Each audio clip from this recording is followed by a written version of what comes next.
Assalamualaikum warahmatullahi wabarakatuh. Bagaimana kabar Anda pada hari ini? Mudah-mudahan Anda dalam keadaan baik-baik, Anda dalam keadaan sehat. Dan jangan lupa kita selalu minta kepada Allah supaya diberikan kesehatan, keselamatan dalam kehidupan kita saat ini, khususnya karena masa ini sedang masa ada wabah virus corona. Oke, kita pada kesempatan kali ini akan melanjutkan materi pelajaran kita tentang uji validitas dan reliabilitas. Pada sesi sebelumnya kita sudah mempraktekkan bagaimana cara melakukan penyusunan kuesioner dengan menggunakan Google Form. Kemudian bagaimana cara membagikan link Google Form kepada responden penelitian. Kemudian kita juga sudah praktekkan bagaimana cara memanfaatkan hasil rekapan data yang didapat dari Google Form. Oke, pada kesempatan kali ini kita akan lanjutkan dengan bagaimana kita melakukan uji validitas dan reliabilitas. Sebagaimana telah kita bahas sebelumnya, bahwa kuesioner ini adalah merupakan alat ukur. Apa yang diukur? Yang diukur adalah variabel. Maka perlu kita tahu pengertian dari variabel itu sendiri. Coba di searching, di browsing di internet ataupun lihat di buku, kita akan temukan pengertian apa itu variabel.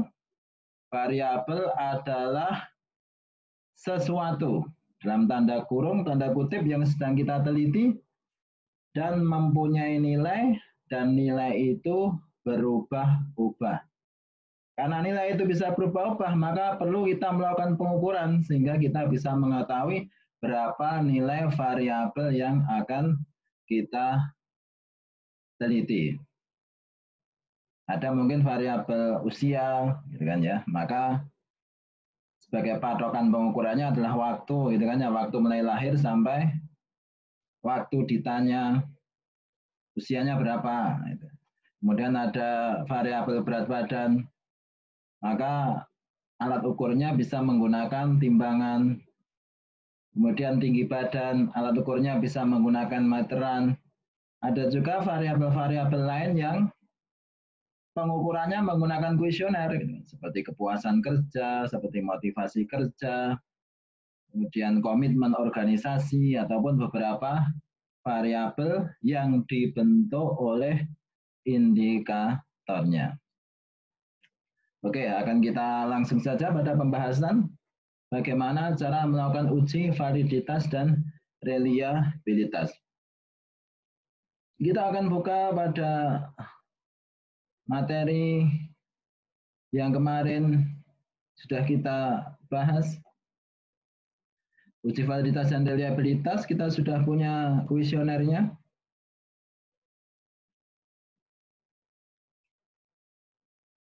Kuesioner kita ini terdiri dari 3 variabel, ada pendidikan dan pelatihan diklat, kemudian ada pengalaman kerja, dua-duanya adalah variabel bebas, kemudian ada kemampuan kerja yang merupakan variabel terikat. Kemarin kita sudah praktek membuat kuesioner ini dalam Google Form, dan kita juga sudah praktek membagikan link kepada responden. Responden juga sudah melakukan pengisian, kita juga sudah melihat hasil responnya seperti apa. Kemudian kita juga sudah ada datanya. Kita melibatkan 74 responden penelitian. Ini data dari variabel penelitian. Untuk identitas responden, kemarin kita sudah praktekkan bagaimana melakukan input data identitas responden. Sekarang ini kita akan fokuskan bagaimana input data variabel penelitian, kemudian dilakukan dengan uji validitas dan reliabilitas. Seperti yang kemarin sudah saya sampaikan, kenapa perlu dilakukan uji validitas? Kenapa perlu dilakukan uji reliabilitas? Gitu kan. Kuesioner merupakan sebuah alat ukur, ya. Yang perlu kita pahami lagi, kuesioner merupakan sebuah alat ukur Dan sebuah alat ukur ini harus dipastikan valid. Kalau ada barang panjangnya 1 meter, kemudian kita punya alat ukur, kalau alat ukur itu bisa mengukur barang itu dan menghasilkan panjang 1 meter, berarti alat ukur kita valid. Tapi kalau kita punya barang panjangnya 1 meter, kemudian kita ukur dengan alat ukur kita ternyata terukur 1 meter lebih 10 cm, maka alat ukur kita sudah tidak valid lagi, tidak bisa menghasilkan pengukuran yang pas, yang tepat. Dan itu juga reliable. Alat ukur kita harus merupakan sebuah alat ukur yang handal. Kalau digunakan untuk mengukur, hasilnya bisa konsisten, tidak berubah-ubah. Ya, bisa mengukur dengan tepat, punya konsistensi dalam pengukuran variabel. Oke, kita langsung menuju, kita buka program SPSS kita menggunakan SPSS 18.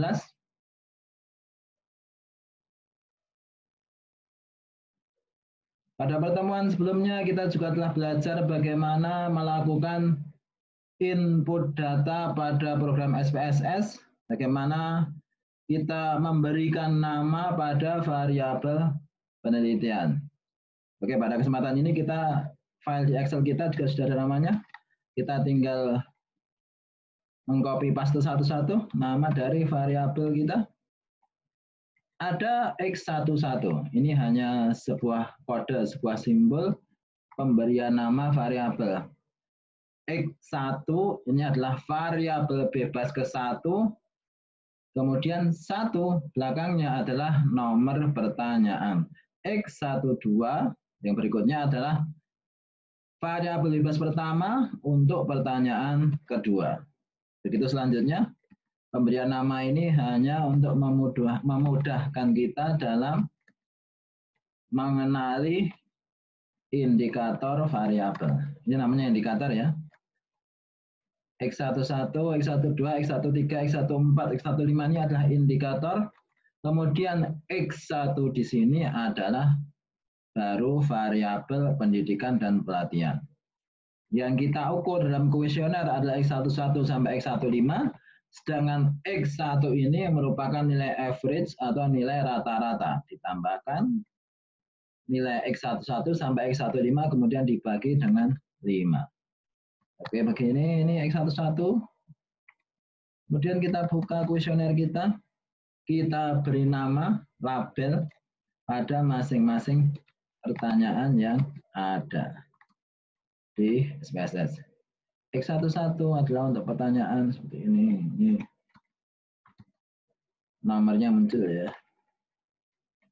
Supaya nomornya tidak muncul, nomor pada kuesioner kita hilangkan dulu. Nah, kita copy langsung ke sini, bisa kita blok sekalian biar lebih efisien waktu. Oke, pertanyaan 5. Kita kembalikan yang di sini nomornya. Kemudian X1-nya, pendidikan dan pelatihan. Kita kopikan. Pendidikan dan pelatihan kita di sini. Jangan lupa memberi nama X1. Kita lanjutkan dengan variabel berikutnya, yaitu pengalaman kerja. Kode dari indikatornya kita copy satu-satu dulu ke file di sini, di file SPSS. Memang kalau input data ini harus sabar dan telaten, gitu ya, supaya semua datanya bisa masuk.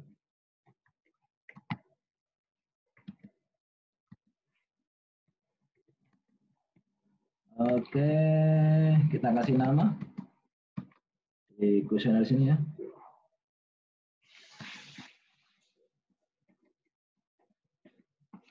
Kita hilangkan angkanya sementara, supaya ketika kita ngopi ke SPSS tidak muncul angkanya. Ya. Nah, setelah ini kita kembalikan angkanya, kita undo yang di sini. Variabel X2 adalah pengalaman kerja.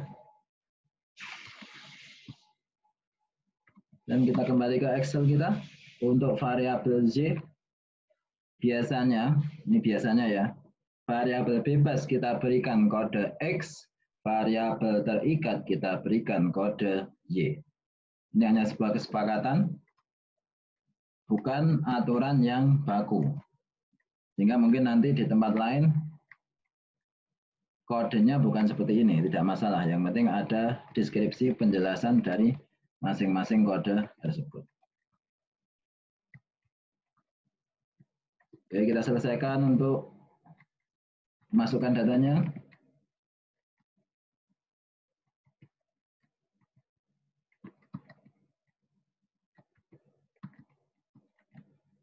Nanti di rumah dicoba. Masing-masing mahasiswa bisa mencoba untuk memasukkan data sehingga lebih bisa menguasai. Ini pertanyaannya, kemampuan kerja dan 6 pertanyaan. Nomor ini, nomor 1 sampai 6 ini, sementara kita nonaktifkan nomornya, kita nanti kembalikan lagi. Di bagian numbering kita pilih non. Non itu berarti kita tidak memberikan numbering pada pertanyaan kita. Oke, kita kembalikan numberingnya, kita undo. Selesai. Sekarang ini variabel pengalaman kerja.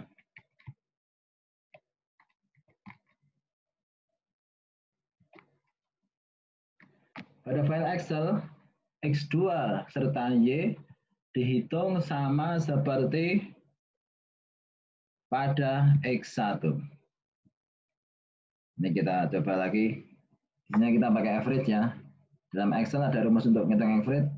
Kita tulis sama dengan, kemudian kita ketikkan AVERA, biasanya sudah langsung muncul average.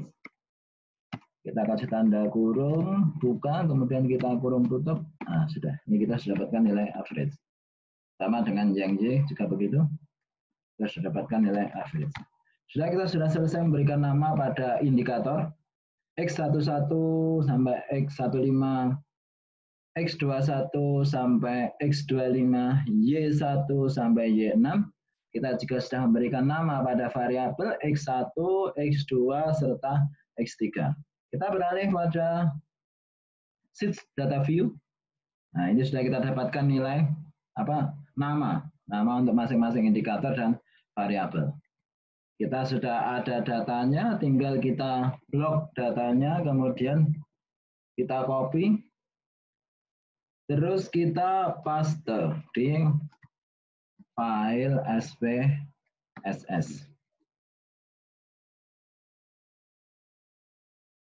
Jangan lupa untuk menyimpan datanya, ya.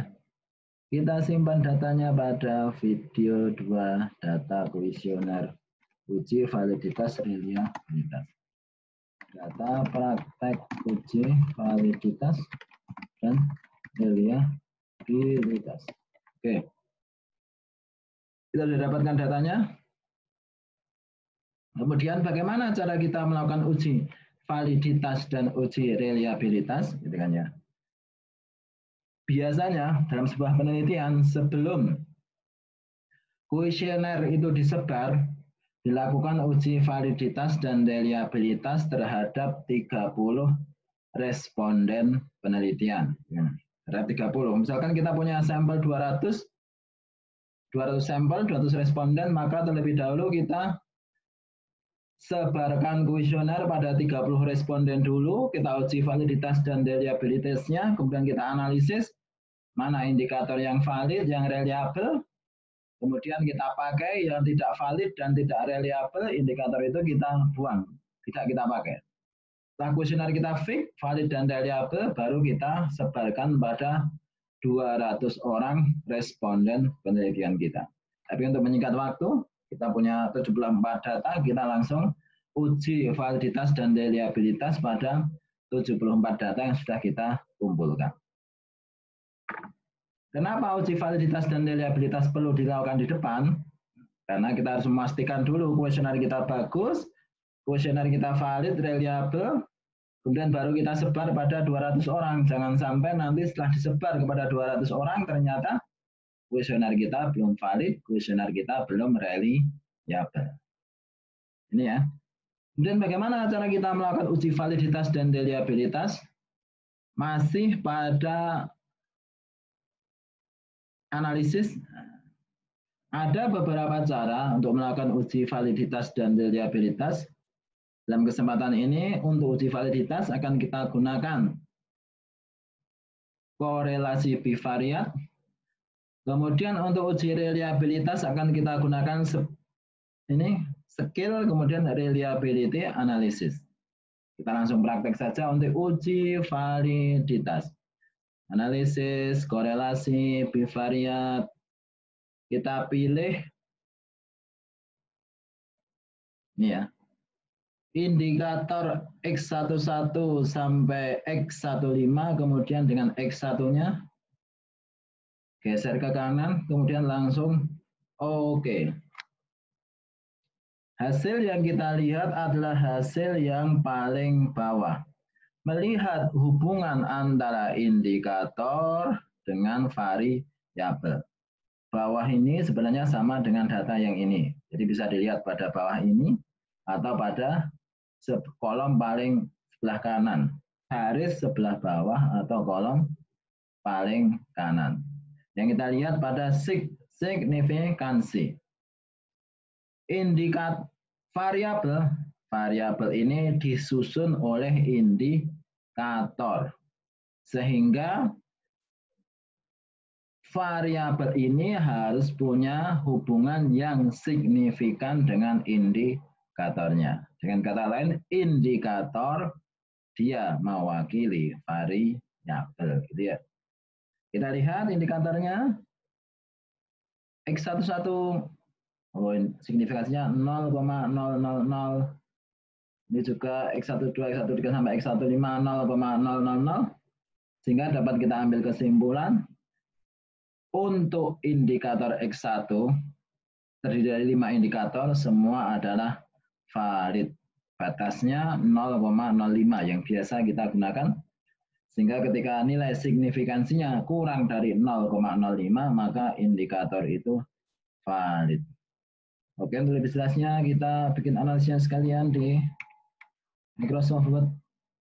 Biar penjelasannya lebih enak dibaca.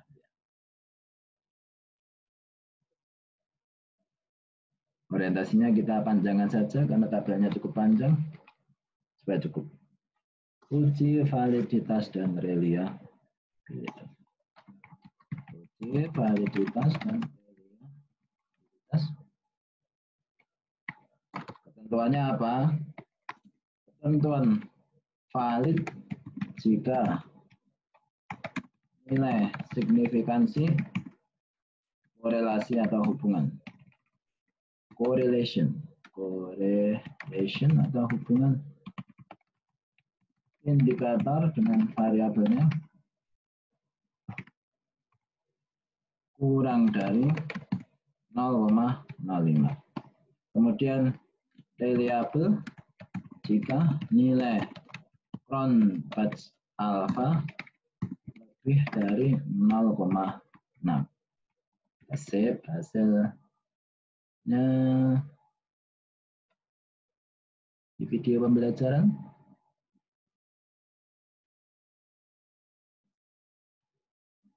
Oke, kita sini di video 2. Oke.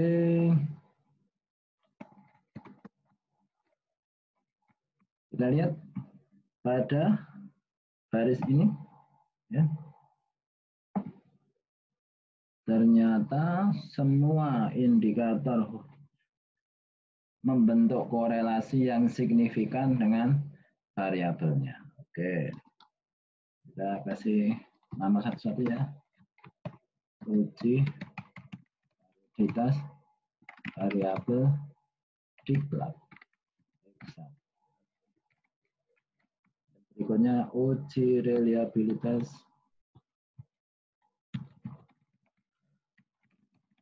variabel diklat.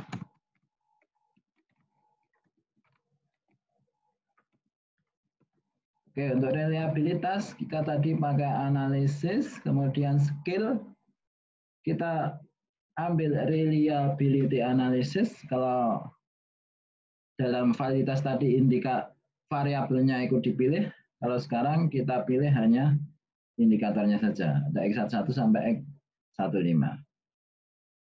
Kita pilih langsung oke.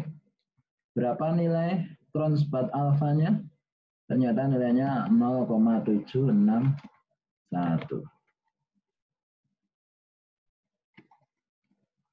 Kesimpulan untuk ini.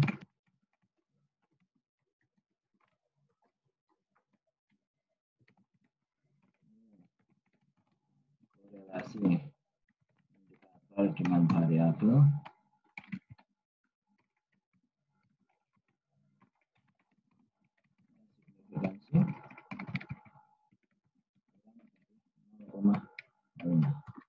Ya, semua indikator variabel diklat valid. Ya, valid.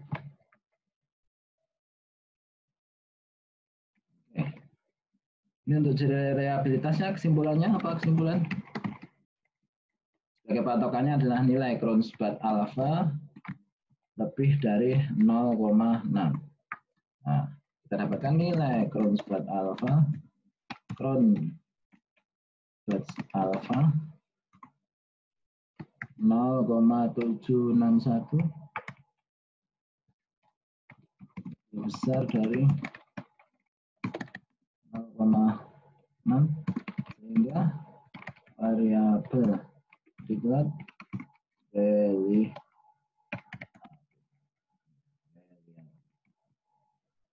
Kita lanjutkan dengan variabel berikutnya ya. Ada kita punya lagi variabel uji validitas variabel pengalaman kerja. Dua. Kemudian nanti kita lanjutkan dengan uji reliabilitas variabel pengalaman. Dua. Kemudian uji validitas untuk variabel terikatnya. Kita punya variabel terikatnya kemampuan kerja.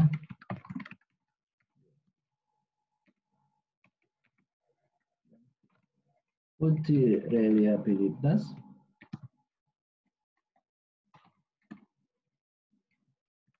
variabel terikat kemampuan kerja. Oke, kita lanjutkan untuk uji validitas dan reliabilitas. Ini juga kita save ya. Setiap pekerjaan yang kita lakukan, jangan lupa untuk menyimpan, save, mengesip validitas, reliabilitas. Lanjutkan untuk variabel pengalaman kerja dan variabel kemampuan kerja. Sama tahapannya ya. Ini kita reset. Ini untuk menghilangkan ini bisa kita pilih satu-satu kemudian kembalikan ke kiri atau kita reset saja. Reset. Kita pilih untuk pengalaman kerja indikatornya sampai pada variabelnya. Pilih kemudian geser ke kanan. Oke.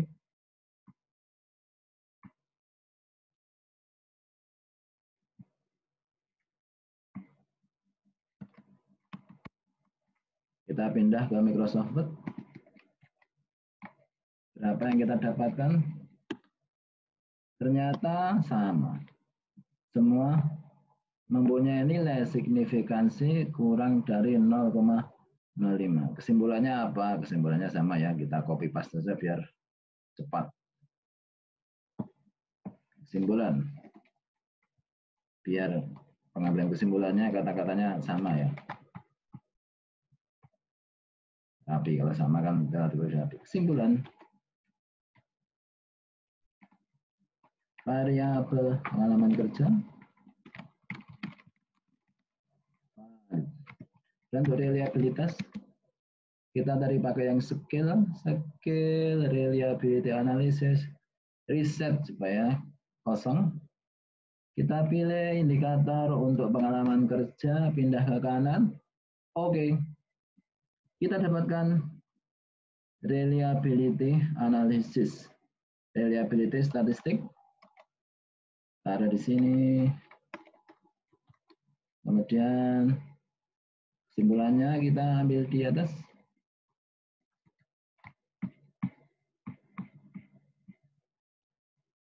Berapa nilai ground spot alpha kita? 0,892. Nilai ini lebih dari 0,6.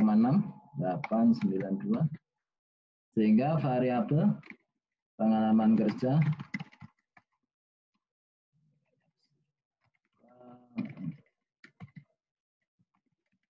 reliable. Kita lanjutkan untuk kita copy saja nanti biar tidak bolak-balik. Atas bawah. Jika nanti tinggal menyesuaikan. Kita copy ke bawah.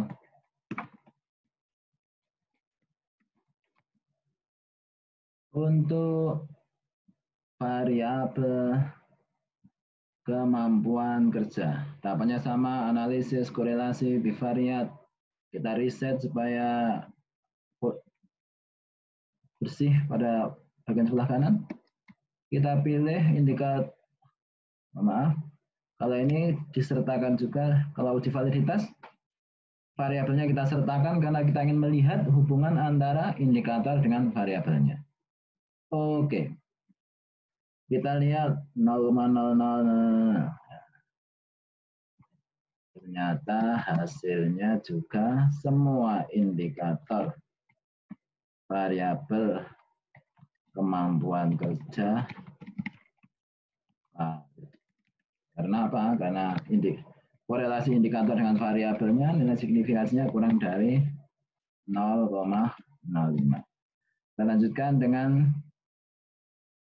reliabilitasnya.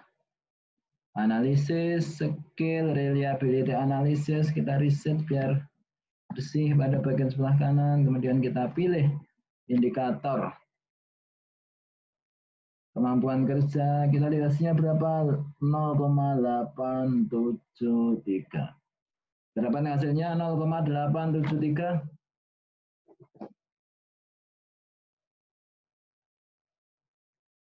Kita pindah hasilnya di Microsoft Word kita.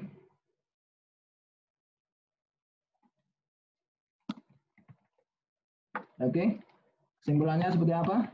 Kesimpulannya nilai ground spot alpha-nya 0,873, nilai ini lebih besar dari 0,6 sehingga variabel kemampuan kerja reliable. Ini tadi tahapan untuk uji validitas dan reliabilitas. Harus jadi perhatian dari semua mahasiswa ataupun semua peneliti yang melakukan pengumpulan data menggunakan kuesioner, maka perlu dipastikan kuesioner itu valid dan reliable. Kalau timbangan saja perlu ditera ulang ya, Badan Meteorologi dan Geofisika kalau tidak salah ya, melakukan tera ulang, memastikan hasil timbangannya pas, valid, reliable, maka untuk kuesioner, karena ini juga merupakan sebuah alat untuk mengukur, maka kita juga perlu memastikan bahwa hasil pengukuran dari kuesioner ini juga valid dan reliable. Validitas kita menggunakan korelasi bivariat. Ketentuannya kalau signifikansi korelasinya antar indikator dengan variabelnya kurang dari 0,05 maka valid. Sedangkan reliabilitas kita gunakan nilai ground spot alpha. Kalau nilai ground spot alpha lebih dari 0,6 maka dapat dikatakan variabel ini reliable. Oke, sekian pembahasan kita pada kesempatan kali ini tentang uji validitas dan reliabilitas. Mudah bukan? Kelihatannya mudah, akan lebih mudah lagi kalau dipraktekkan. Dan nanti kalau ada kesulitan yang ditemui selama dalam praktek, kita akan diskusikan bersama. Bisa mengajukan pertanyaan melalui channel YouTube ataupun melalui WA langsung kepada saya. Saya berharap mudah-mudahan ilmu ini bisa dimengerti, kajian kita pembahasan kita malam ini bisa dimengerti. Mudah-mudahan ilmunya manfaat dan barokah gitu kan ya. Bisa bermanfaat bagi diri kita, kemudian orang-orang sekitar kita untuk masa sekarang ataupun masa yang akan datang. Sekian, terima kasih. Tetap jaga kesehatan, laksanakan anjuran pemerintah. Sebisa mungkin untuk tetap tinggal di rumah. Kalau tidak dalam keadaan terpaksa, jangan keluar rumah. Rajin cuci tangan, gunakan masker ketika keluar rumah. Gitu. Jaga selalu kebersihan, dan kita perlu untuk bergotong royong, bekerja sama supaya kita bisa mentas bersama dari ujian Allah yang diberikan saat ini, yaitu wabah virus corona. Sekian, terima kasih. Saya akhiri. Assalamualaikum warahmatullahi wabarakatuh.